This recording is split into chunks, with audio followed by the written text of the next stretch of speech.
Alright, so our solenoid valve is broken and malfunctioning. So we're going to go and replace that and show you every step of the way. Okay?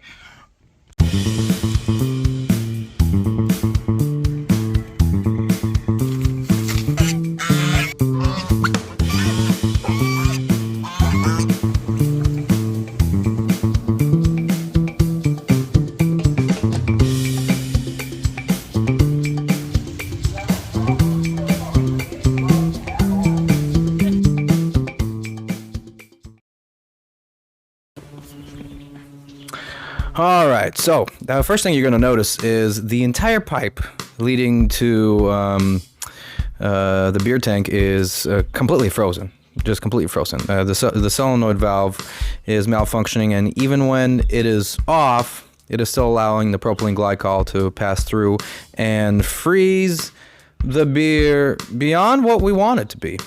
So, a fun story.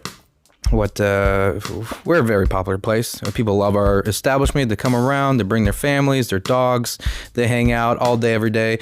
And one of the favorite beers is our juicy IPA. So we ran out of that today, and it caused us to need to, what is it called? Cold crash the IPA we have in the tank right now, so that we can carbonate it and have it ready for consumption in the next couple of days. We got a big old event coming around. It's a comedy show on Sunday, but by the time you see this video, it's going to be past. But just know in the future, we have a lot of great comedy events going on and you know, other fun things. So, all that being said, we're running it through. We're trying to cool it down. And as you can see, the pipe froze over, cooling it way too much, and we got to replace it. So, you just saw us take it apart, unscrew it, get some tools. I'm sure you got those tools laying around if you're doing this at home. If you're not, you're probably going to want to buy some of these tools. They're not anything special, just some wrenches. And then we're going to be draining the propylene glycol. As you can see, we filled out a couple of containers already, and then I had to rush over and get another container before it overfilled. As you can see, I'm running over to Dane with all of my speed so that it doesn't overflow. And just in the nick of time. Look at that. Just in the nick of time. The things we do for the people we love. And that includes you, the guest, the viewer, and everybody else in between. All right. Back to the project at hand. This didn't take us too long, maybe about a half an hour, but you'll learn that later. So we got to take apart the whole pipe. We're using our big old muscles. We just went to the gym, and you know, it shows. Big Dane over here can definitely move a pipe. He knows how to do it. He can bench press like 1,000 pounds. Don't quote me on it, but I bet he could. Don't test him. Yeah, we're unscrewing the stuff. If you're following along, you know, this ain't crazy. You're not gonna solve world hunger by learning how to do this, but you will prevent your beer from freezing, and you'll also understand how to safely operate this equipment and deconstruct it and reconstruct it. Yeah, the thing was gonna freeze the entire beer overnight, and you know, that's not what we're aiming for. Taking the wires off just so we can safely take the solenoid valve off right there. And funny enough, this solenoid valve is a pretty good quality brand, and it usually doesn't fail. We've never had problems with this before, but this one, for some reason, maybe faulty manufacturing. You know, stuff happens. Even with the best of brands, stuff happens. So we just ordered a brand new one. Same exact type, same exact place. If you're looking for a link, you're more than welcome to reach out to us via comments or the messaging, and we'll send it out to you. Maybe we'll make an affiliate link so that we can make a couple bucks off of your purchase. You know, why not? We got stuff to do. We got big plans. I'm trying to put together a glass recycling facility here. Ooh, I want to talk about this before I continue to whatever I just said. If you ever had trouble taking that plumber's tape off, look at this. Little drill, little brush tip on it. Boom. Comes right off. Never again will I sit there and try to find the loose end, if that's even possible. Just take that brush tip and go yang, yang, yang, yang, yang, yang, and it comes right off. So you can see us putting the plumber's tape back on there, and we're gonna go get some more stuff. I love following Dane around the brewery. It's one of my favorite things to do. I feel like a child on a playground. Here you can see the replacement part, and I'll show you a little bit of a close-up in just a minute of the part number and everything like that. But, you know, it's the same exact one that we had that we're going to put back on there. Just going to clip off these zip ties and strip the wire just a little bit to expose what we need to put it back. Yeah, there it is. Look at that. US solid. And guess what? It's solid. Solid 5 pounds or something like that. I'm pretty sure we got it for like $60 or so. So if that's what you're looking for, it's not a bad price. Not a bad price. Oh, we're gonna follow Dana again. We're getting stuff.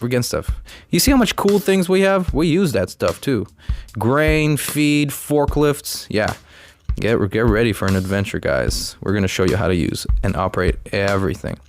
So we're getting some wire strippers here, and we're gonna tip it very well, just like with nothing. I didn't say anything. What are you talking about? We're stripping some wire, and a fun fact that Dane said in this video, but I couldn't play his voice because it was very loud. We're working on getting a better lavalier mic so that you could all hear his hilarious commentary. He's a very funny man. Very, very funny. He just talks about stuff. But you can see we're going to strip a little extra than normal, and we're going to loop it back on itself so that when we put it into the green doohickey, it has a lot more surface area and a lot more hold on it. So you're less likely to encounter problems down the road. Yeah, the connection is going to be pretty solid. Crimp it. Crimp 1, crimp 2.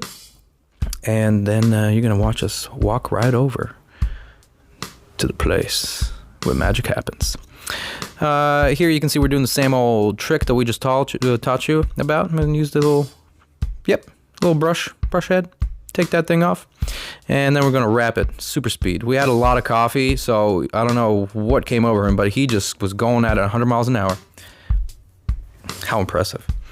We're going to put the solenoid valve back on there. We're going to find the way that it's going up, and as you can see, it shows it itself. There's a marking on the metal right there. It says up. So that's the way we're going to do it. And the coffee's kicking back in. Ooh wee, we're going fast. Yep, get your trusty tools, your little wrench, start twisting it, and let's put all the might we got in this thing. You ever consider how awesome it is to be able to just move heavy things? And look at this guy. You think all those muscles came from nowhere? No. He built this brewery from the ground up with his bare hands, and you can see it. Look how fast he screws that in. That's from years of practice and big muscles. So, he's strong. That's all I'm saying. He's strong. He could probably pick up a barrel over his head and juggle it. And I'm not talking about an empty barrel. I'm talking about full barrel. So now we've put everything back in place, and we got 2 hoses, one in, one out. And we're just trying to figure out which one goes where. And after some careful investigation, we found the right one. That one goes to the bottom. That one goes to the top. Oh, yeah. Look at that. Just the way it clicks in there. Yeah, I might add some sound effects to that. And after the fact, we got to put the wires back in there. Don't forget to unplug your wires when you're working with them. For safety reasons. It's not gonna kill you, but you don't want to fry the equipment, and maybe it will kill you. So it's always best to turn off the power when you're working with things. So we're gonna go in and turn the power on, and we're gonna turn the control panel on for it to start pushing the propylene glycol through and start the cooling process so that our beer is going to be nice and ready for carbonation very shortly. Here's the propylene glycol getting poured back into the machine. And yeah, that's pretty much all said and done. We're just going to go clean up and talk about some closing thoughts. Did we fix it? It's done, dude. We did it? Yeah. Oh my gosh, high five. Yeah. Woo! What do you think about it now? Oh man, I mean, Totally worth doing. It took us, what, 20 minutes? Yep, 29 minutes and 21 seconds. So, done. Boom. Done. Don't have to worry about it overnight. Don't have to worry about the valve staying open and just freezing all of it. So, it's a good fix. Good fix. Easy peasy lemon squeezy. Hey, follow us for more quick fixes at the Horsemen Brewery Education University Department, University of Wazoo. Oh, yeah. Oh yeah.